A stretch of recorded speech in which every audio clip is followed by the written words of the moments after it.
Devinder Sharma, good morning. Morning. Yes. Vous êtes ici au dialogue en humanité. Pourquoi? Well, I find dialogue in humanity to be a very unique kind of a people's movement. I've not been associated with for long, but last few years that I attended the first dialogue in Bangalore, I realized this is a people's movement which is actually clamoring for, or which is wanting a change or change the world towards making it a better place. To me, that I think is what all of us everywhere are working towards. So there is a time and opportunity now to join hands. So dialogue is trying to carry that movement in its own way. But basically, all of us are working towards a better world, a better future, and a good living. So that's what I suppose brings us together. Ok. L'Inde veut être un pays émergent. Quels sont ses avantages? Well, I think India is in a very unique position. I don't know why we call it as an emerging nation or emerging economy. The point was, so far we were a country which was not considered important because we did not figure out at that level globally. But India is a country which is very well endowed with natural resources.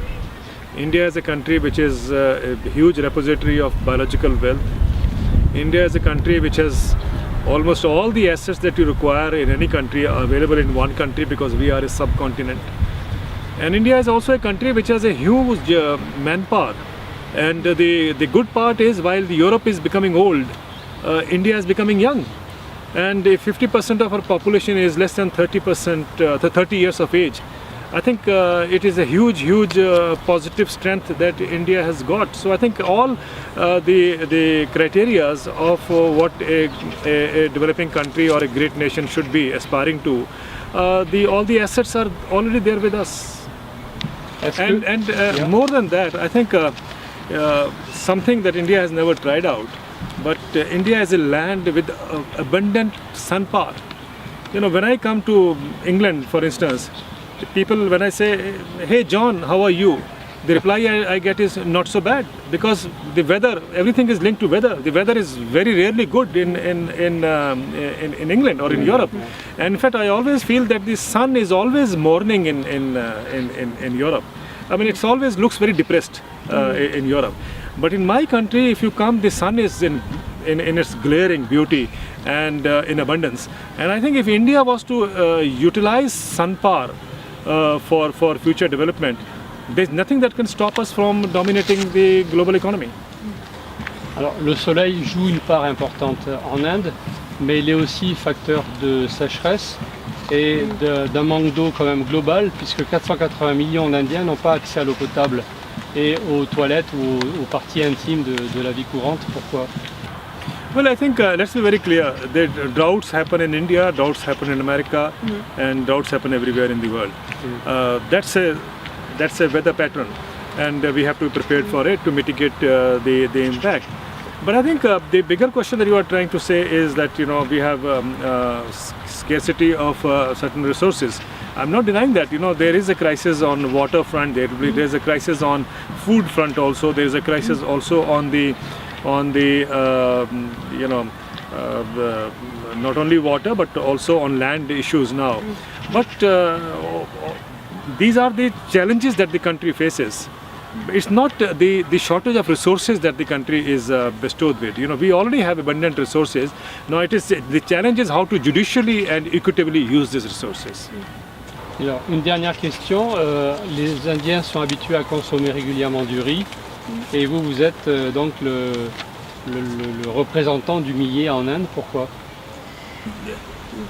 If you look at India's agriculture before the Green Revolution came in, India's agriculture was a kind of a multiple farming systems. You know, people were growing almost everything except for the tradition was that except for salt, they would be whatever they consume would be grown in their farm. That was the kind of agriculture we used to have in India. But once the Green Revolution came in, it went into commodity farming, which means wheat and wheat and wheat, and then rice and rice and rice, or maize.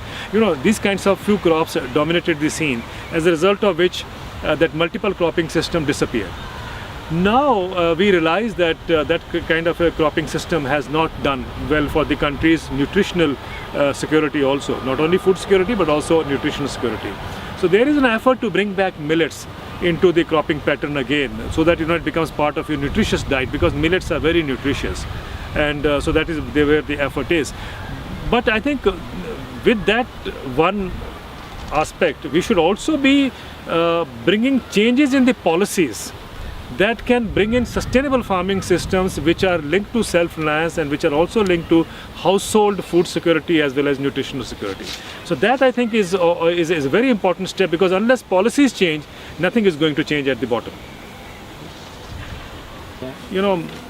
Millets is not the only crop which can give us nutrition security. There is also something called as A1 and A2 milk. This is very important. Now the breeds that you have in Europe, the cow breeds that you have in Europe, especially in the intensive farming systems, all produce A1 milk. Sorry? All produce A1 milk. Okay. Now A1 milk, it has now been established, is something which is nutritionally very poor. And that's the one which leads to all these lifestyle diseases, the cardiovascular diseases, the health problems, the allergies, and so on, and including diabetes. That's what, because of it doesn't have that immunity. Now A1 milk are the varieties which develop the A1 milk, and the companies which market that, including Nestle, is marketing A1 milk. Now, people in Europe or in America have to understand that they have to shift from A1 to A2 milk. It has now been established that the Indian native breeds, we have 37 breeds in India of cows, these native breeds are rich in what is called A2 milk. A2 milk has all those kinds of elements or minerals which actually give you immunity against lifestyle diseases. And that would mean that your entire health structure changes. The world today is now faced with a kind of a disease epidemic, especially of lifestyle diseases. Now these kinds of breeds are not only in India. If you go to Norway, Finland, or to the upper reaches of Switzerland, or even France, there's a breed called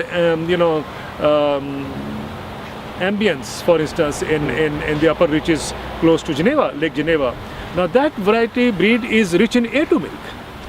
Now it is time now that common people have to realize that A2 milk is what they should be drinking, not A1 milk. If the urban consumer can change, you will see a lot of improvement in the nutritional uptake of populations everywhere in the world. So I think the important thing is for European consumers to shift from A1 to A2. If you demand Nestle to produce A2 milk, they will produce A2 milk. But you are not demanding, you are more worried about things outside in developing world. But I think your own food basket is also something to be very well or immediately looked into. Secondly, we are also moving on from nutritious food to synthetic food. Now I was surprised, Google has come out with a synthetic burger. And that is a completely synthetic burger, and that is now being marketed. They are saying that they're going to market synthetic burger. If this is what Europe is going to consume, then I'm sure people in India are going to follow the European lifestyle. So I think Europe has to change a lot, and I think if you change for the better, it will have a very positive impact on developing countries. Alors, ça m'amène à vous poser une question, vraiment la dernière. L'Inde a été pendant longtemps le pays où on pouvait aller acheter ses produits dans des petites épiceries, et récemment, sous la pression du Premier ministre, les grandes surfaces ont maintenant accès à la vente en Inde. Est-ce que vous ne pensez pas que ça va modifier justement la façon de se nourrir des Indiens? Well, this is where the problem lies. Because America and Europe, they set up a system which is devastating not only for your food tastes or food requirements, but also for the ecology and environment. And these kind of things, when they fail in this part of the world, then they try to translocate it to India or to other developing countries. Now, multi-brand retail or big retail, the one that is selling all these products in Europe or in America, Tesco's, Sainsbury's, Metro, Walmart are the ones now they are being pushed into India. Because there are no these kind of chains are running out of steam in Europe and America. You'll be surprised, Walmart in America is facing so much a problem that they have now realized that the big retail chain, there's no taker for it, the fancy has gone, there's no novelty to it. So now they are going in for small chains, small shops called, in the corner shops called Walmart Express. So they are realizing it. So and also a study now shows that the big malls in America are now dying. This monopolization and this kind of cartelization, I would say, to market produce is actually going to intensify the kind of crisis that we talked earlier, where millets disappear, where all these kinds of good food will disappear and processed food will be on the shelf. Don't forget, in America, in a Wall Street shelf or in a Wall Street store, you will find 40,000 products being sold, food products, processed food products. And processed food products are bad for health. The time has come when we should wean away people from processed foods to raw food.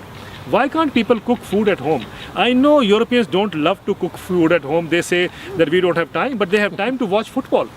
They have time to spend so many hours on football, but they don't watch, don't prepare because they feel ashamed. I think that thing has to be re-energized. You have to bring it back, this tradition of cooking at your home. That is why people earlier were very healthy. People now are sick. Basically, everyone today is sick. He's living on medicines only. Okay. I understand now why India haven't football team, yes. But we have cricket. Okay. Devinder Sharma, merci beaucoup. Thank you very much. Thank you, sir. Nice. Thank you very much. Sir. Thank you. Merci beaucoup.